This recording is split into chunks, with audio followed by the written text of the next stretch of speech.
Hi guys! Magandang araw sa inyo lahat dyan. And today, tapos na tayo sa discharging operation dito sa China. So, we're leaving. We're about to depart na. We're just waiting for the pilot. Around 30 minutes from now, darating na siguro yon. Engine is tested. All navigational equipment are tested. So, everything is ready na. Pati yung mga tropa natin is ready na rin. Well rested. And nakakain na rin. So, yun na lang talaga hinintay natin, piloto.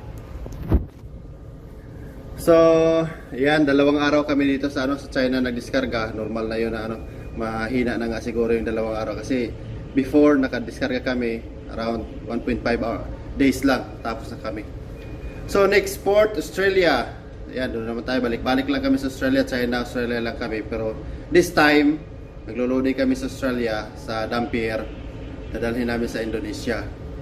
So, nagbago yung ruta ng barko namin. So, usually, normal na biyahe sa barko namin sa dun sa may Amron, China, balik-balik lang na, okay, way pa China. Pero ngayon, yun nga, nag-change change route. Okay. So, tapos na rin natin mga documentations. Nakakit na yung agent. Clear na tayo, may port clearance. Dito na yung SOF natin. So, yun na lang talaga, pilot. So, paglabas naman natin, yun, because may cost to the max na naman tayo kasi nga masalubong natin yung bagyong Pulasan ba yun? Yan, pero pagbaba ng piloto, kakarga tayo ng balas dun sa Bodega 4. Kakarga na sana namin dito sa Puerto pa lang, kahapon pa lang sana, kaso lang hindi nga kami na-allowed magkarga ng balas o magtrabaho diyan sa sa may bodega habang nagdidiskarga sila. O kahit tapos na nagdiskarga kanina, nagpaalam ulit kami na magkarga kami ng ng bala sa Bodega 4, hindi nila ina-allowed.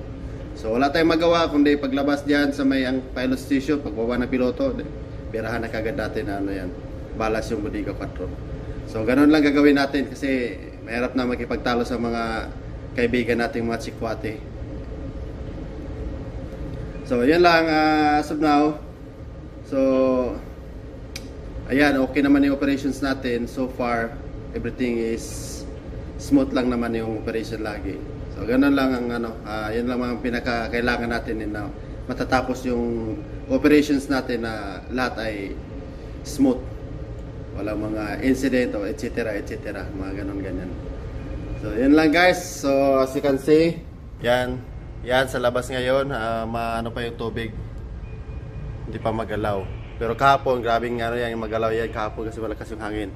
And sa ngayon, so far dito sa loob hindi pa mahangin din, mahina pa yung hangin, 3 lang. So dito sa bridge, nag-iisa lang tayo sa bridge for now kasi si Kanmit doon pa sa baba. Yan. Kakakit na pala si Kanmit yan. So yan, mga equipments natin, naka-standby pa yung mga radar. So later natin yan, pindutin natin isambay para operational na yan siya. So, okay. Tapos, wala pang tagbot. Nintay pa natin yung tagbot. Yung mga tropa natin nasa proa, nandun na nagchichika-chika na yun sa gangway. Okay, while waiting for the pilot, yung gangway net natin is tinatanggal na natin yung gangway net natin para gangway na lang talaga yung bibirahin natin mamaya pagkatapos akyat ng piloto. Yan. Pwede na yan. May permission na tayo galing sa agent na pwede na natin handahanin i-remove yung gangway nets.